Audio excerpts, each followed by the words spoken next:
Здравейте, приятели! Отново сте с семейството на Фокус.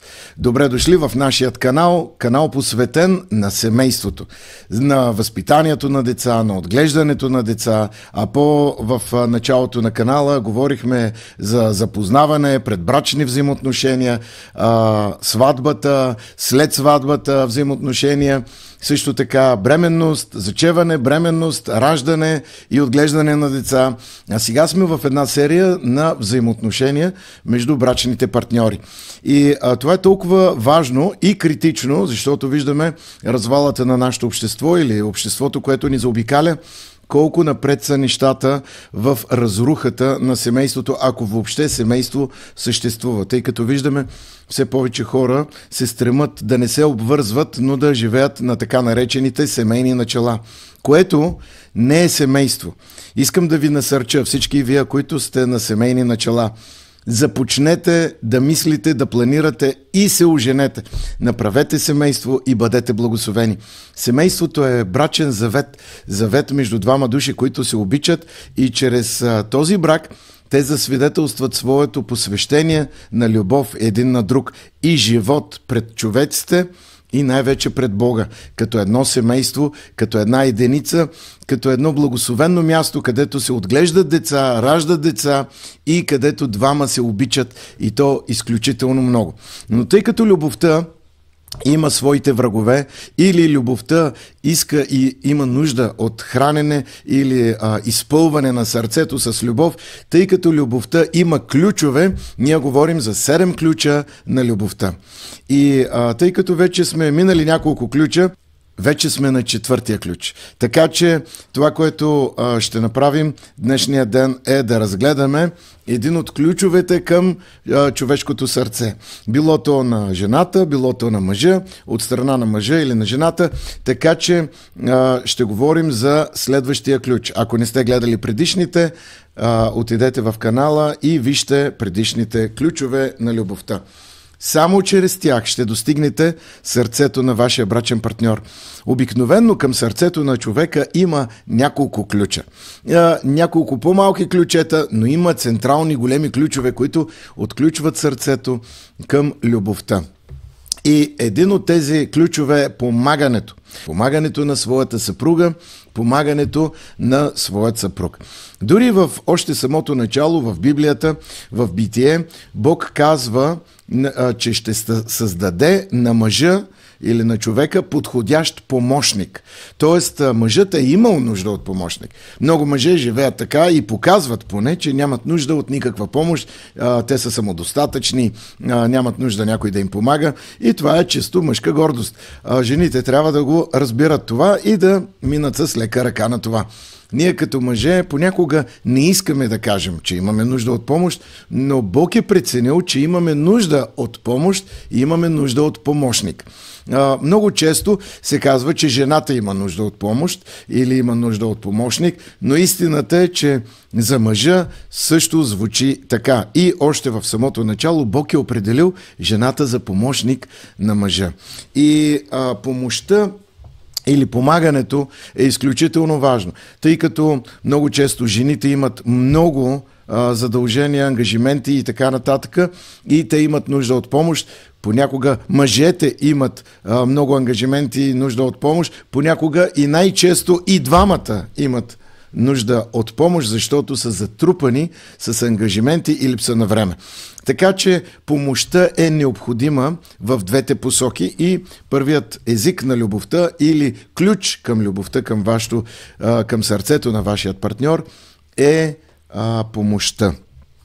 И така, действия, това е помагането, това са действия, които знаеш, че партньорът ти би се радвал да извършиш в неговия живот като помощ. Ти се стремиш да му угодиш, като му служиш, като изразяваш любовта си към него, като вършиш неща за него. Тоест, примерно, казваме, съпругата няма време, пренатоварене, няма кой да измие чиниите. Отиди с любов, измий чиниите. Помогни на своята съпруга в това, което тя прави. Или когато мъжът прави нещо, идете и помогнете на вашия съпруг. Сега, опасно е, ако той поправя електрическата инсталация, да отидете вие с отверките и с клещите да ги правите тези неща. Но дори само когато минавате покрай него, ако кажете: скъпи, мога ли да ти помогна с нещо? Ето, тук съм да ти помогна. Дори да няма нужда да му помогнете, това ще сгрее, ще стопли неговото сърце. И ако той като мачо не иска да го покаже, трябва да ви каже, че вътре в сърцето ще бъде докоснат. Така че винаги показвайте готовност и след готовността винаги се включвайте с помощ. Правете неща, които вашият съпруг, съпруга очаква или не очаква вие да помогнете, но това ще бъде ключ към неговото или нейното сърце. И това е в области: готвенето, сервирането, измиването на чиниите, почистването с прахосмокачка, почистването на колата, измиването, външно измиване, вътрешно измиване, поправка на някои неща. Естествено, това е повече в мъжката юрисдикция, така да се каже, на поправка на кола или на дома. Боядисването, боядисването мъжът може би ще се справи по-добре, но жената също може да сложи някакви ръкавици, някаква дреха и да каже: скъпи, тук съм да боядисваме заедно. Това ще стопли неговото сърце. Когато жената готви, мъжът да дойде и да каже: скъпа, днес съм в настроение да готвя с тебе. Това естествено ще бъде и време прекарано с нея, един от ключовете, за които говорихме предишните предавания. И това ще покаже вашият език на любов, ще достигне до нейното сърце. И в тези области, в които може да помогнете, тези, които имат къщи, примерно косенето на трева, закарването на децата до училище или взимането на децата от училище или детска градина, в ежедневието, в рутината, винаги може да се вмъкнете с любов, дори да не е поискана тази помощ. Още по-силно е, когато тя не е поискана. Ако е поискана, това е сигнал за помощ. Помогни ми, моля те, откликнете и отидете и помогнете. И когато говорим за помощта, трябва да бъде винаги с позитивно отношение. Скъпи, аз съм тук за теб. Искам да ти помогна. Как да ти помогна, миличък? Или пък той идва и каза: прекрасна моя, ето ме, тук съм. Какво искаш да ти помогна? Или нека да ти помогна с това. Нека да ти Или остави го това, аз ще го направя. Това ще докосне много сърцето на вашият брачен партньор. И това е начин да се обичате един друг, да си покажете любов и насърчението, което вие може да дадете на своят брачен партньор. Това ще бъде дългосрочна или една инвестиция в любовта за бъдеще време. Ако си спомним Исус Христос как даде пример. Исус Христос, този, който обича повече от всички, този, който дойде на тази земя като израз на любов и умря за нашите грехове, за да можем ние чрез вяра в Него да имаме вечен живот. Този, който е любов, Той ни показа какво трябва да правим. Той взе престилката и отиде при учениците и им изми нозете. И това беше нужда, това беше необходимост. Не беше просто някакъв ритуал, не е религиозен ритуал. Учениците бяха с мръсни нозе и както виждаме от историята, Израел е бил с улици, които не са били павирани или не са били с камъни отгоре послани. Да, римляните са правили улици, правили са пътища, но много малко са били покрити с камъни. И дори и тези покрити с камъни, когато човек върви по тези прашни улици и краката са открити, защото са били с сандали, обувки или сандали, това не е опазвало нозете на мъжете и те са били с мръсни крака. Исус Христос взе престилката и им послужи, като им изми нозете. Това беше тяхната необходимост. Това беше областта, в която те не бяха измили нозете си и те имаха нуждата нозете им да бъдат измити. И вижте, не беше просто ритуал. Аз знам, че някои хора го правят дори като ритуал. Никога Исус Христос не е говорил за ритуали. Винаги Исус Христос е говорил за неща смислени, за неща, които са в нашия живот. Той взе кърпата, взе легена с вода и отиде им изми нозете. И показа как те да правят на другите или помежду си. И това е един пример на любов. Да служиш, това е израз на любов. Исус Христос им каза, така правете и вие. И сега, ако нашите обувки са затворени, ако нашите чорапи са чисти, нямаме нужда от този начин на изразяване на любов, то има други области, в които ние имаме нужда от показване на любов. Имаме нужда от помощ. И в семейството е едно от местата, където човек може да показва любов и трябва да показва. Това е първото място, където трябва да показва любов. Каква е нуждата на моята съпруга? Естествено, не е за миене на нозе. Най-вероятно нейните нозе са чисти, но може би измиването на чиниите, може би събирането на масата, може би почистването на пода, може би подреждането, може би други неща, с които тя се занимава, може би изпирането на дрехите, може би сортирането на дрехите, може би простирането на дрехите. Това са неща и области, в които тя може би има нужда от помощ. Мъжките неща, може би жената няма да може да се справи така както мъжът, може би няма да има тази физическа сила, нито техническа подготовка, но самият отклик на жената към нуждата на мъжа, самото желание на жената да помогне на мъжа, ще сгрее неговото сърце. Така че винаги показвайте, и не само показвайте, но и доказвайте любовта си с помаганията. Така че който иска да покаже любов, има винаги и начини, по които той да го направи. И така, няколко съвета. За да се познавате, защото за някои хора един ключ за показване на любов няма да е като за някой друг. Рядко между съпругата и съпругата са едни и същи ключовете на любов. Тези 7, които ние ще изброим. Но този четвърти ключ може да е и за двамата. Така че научете се да си помагате един на друг.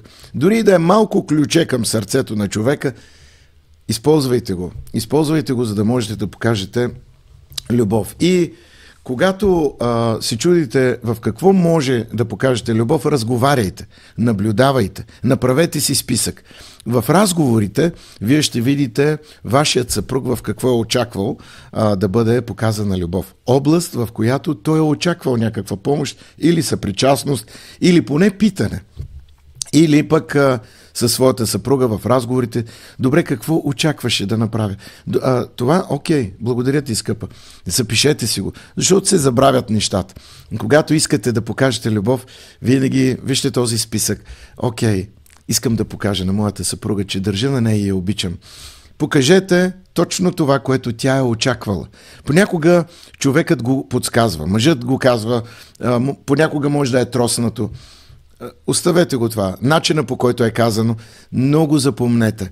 Това ще е начинът, по който вие ще можете да покажете, че обичате и държите на своя брачен партньор. И примерно да оправиш леглата всеки ден. Ако тя ги оправя, някой път я изненадайте, изпреварете, оправете леглата някой ден, или ако щете и всеки ден. Или пък пригответе и закуска. Това е извън тази област на помагане, но това също показва на вашата съпруга, или пък съпругата, ако е станала по-рано, да приготви закуска, да дойде, когато трябва съпругът да стане, не в 4 сутринта, когато той спи най-дълбокия си сън, а тогава, когато трябва да стане, отидете с табла и поднесете, нека да усети аромата на кафето или на чая и някаква закуска. Това е незабравимо усещане. Съпругата да се събуди от аромата на кафе, ако тя обича кафе. Ако обича чай, не излагайте кафе. Вие може да обичате кафе, тя може да не обича кафе, може да обича чай, направете и чай. Може вие да обичате круасани, тя да не обича. Може да обича саламчета. Служете и нарежете, ако имате. Ако не, вижте някакъв заместител. Яйца или нещо друго. Погрежете се, направете го. Не отнема чак толкова време, но удоволствието да доставите радост на човека трае много дълго, както във вас, така и в човека, с който живеете.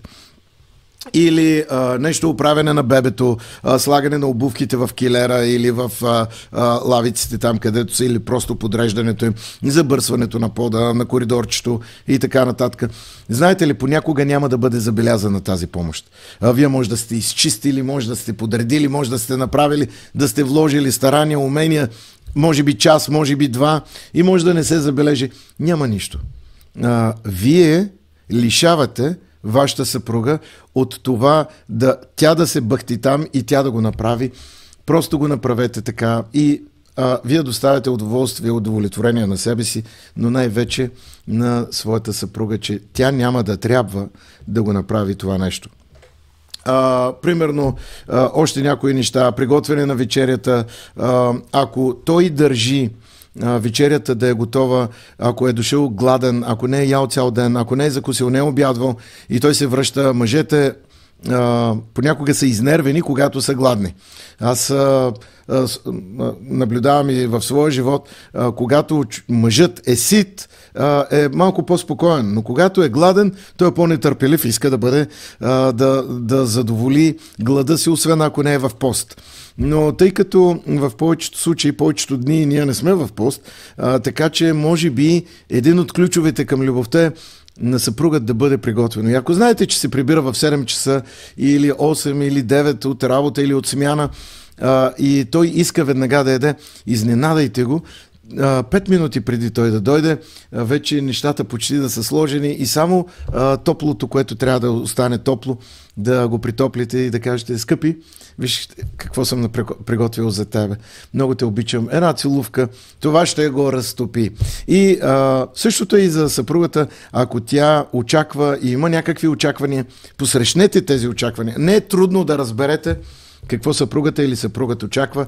Понякога съпругата или съпругът си ги казват нещата, но дали има някой, който да ги чуе, или ако ги чуе, дали не се игнорират. Затова записвайте си, старайте се да разберете и да запомните, старайте се да отговорите на нуждата, на необходимостта от показване на този език на любовта.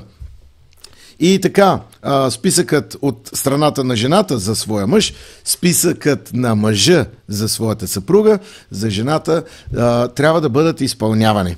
И дори да са само 3 точки, правете ги тези 3 точки. Ако са 5 точки, още по-добре. Ако са 7 точки или повече точки, показвайте от време на време тази любов, колкото се може, дори повече. Преди брака ние сме носили от силата на любовта. Когато преди да се оженим, преди да е имало дори първата брачна нощ, имало е трепети, имало е желания, копнежи. След това, лека по лека, като че ли нещата поохлаждат с месеците, ако вие не храните любовта. Тази страстна, тази искрена, тази чиста, тази емоционална любов. Но тук говорим дори и отвъд емоционалното, любовта на олегналите хора. Любовта, която всеки един от нас има нужда и ние трябва да се научим да покажем. И това е чрез помощта. След брака ставаме отново хората, които сме били преди брака, и тези емоционални искрици може би ги няма толкова, и тези пламенни, жарки моменти, но разбирането на любовта и копнежът и желанието да посрещнем емоционалните нужди на човека, с когото живеем, на човека, с когото сме в брачни взаимоотношения, е изключително важно. Любовта е избор и не може да я насилиш. Не можеш да насилиш любовта.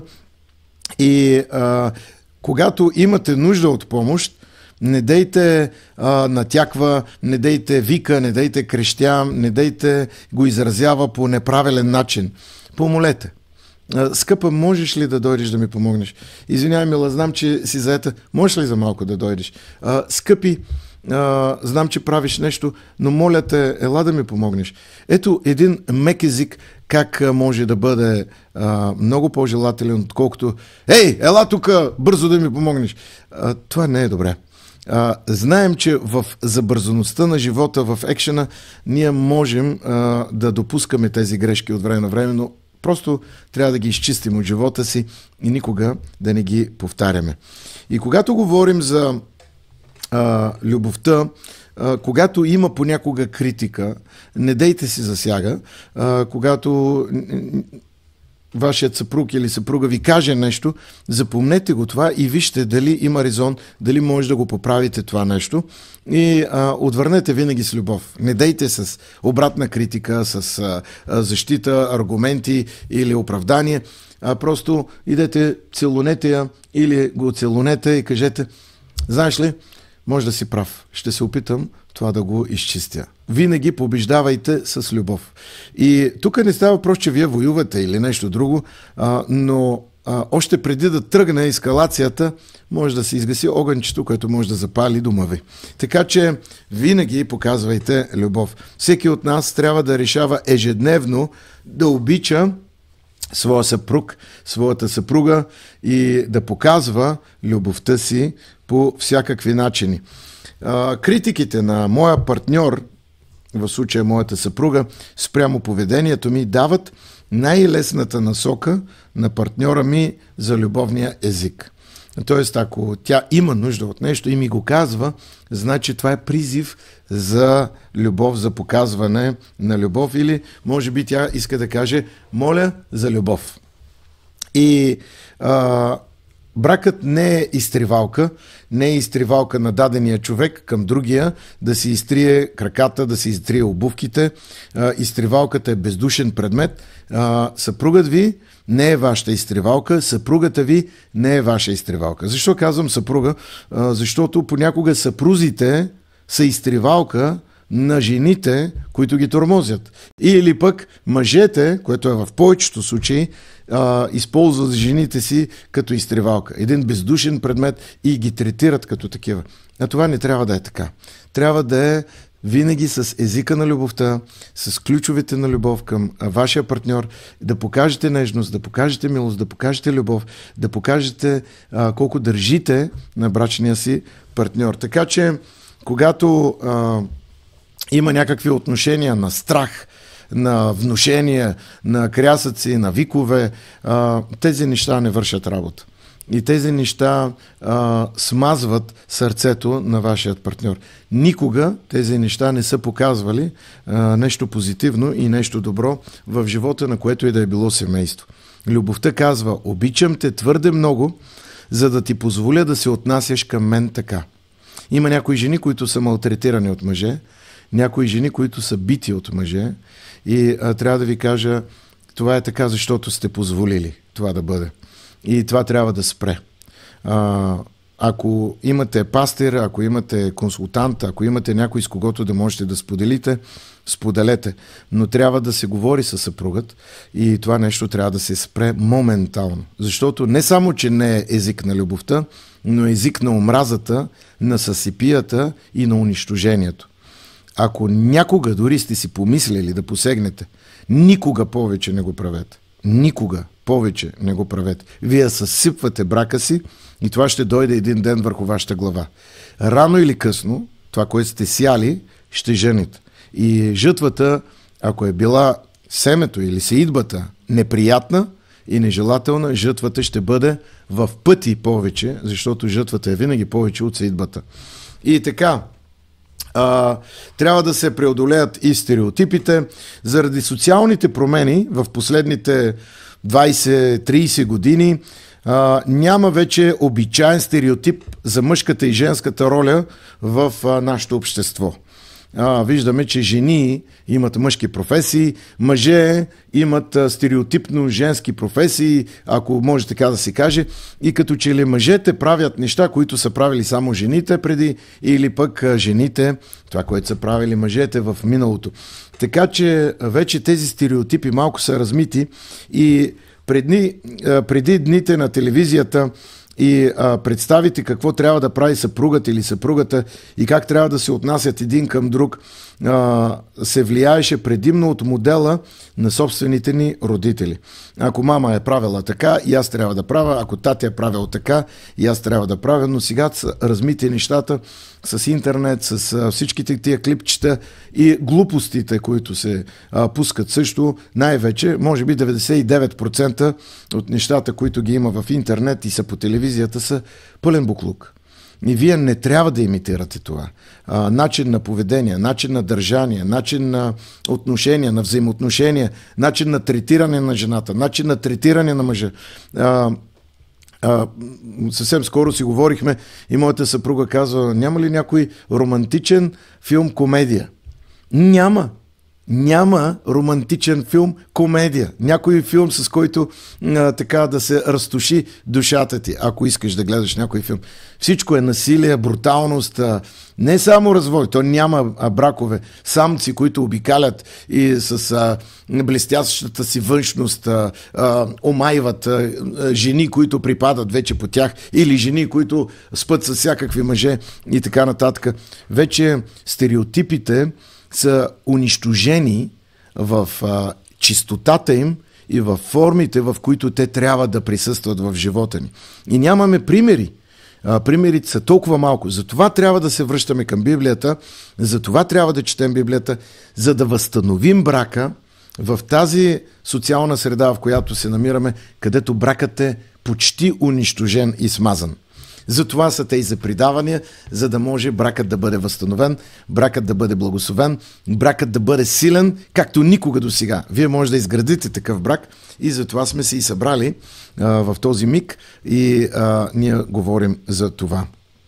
Така че ролите на мъжът и на жената вече са различни, може би, но никога нежността не трябва да напуска жената, никога мъжествеността не трябва да напуска мъжа. Мъжествеността на мъжа е част от неговото естество.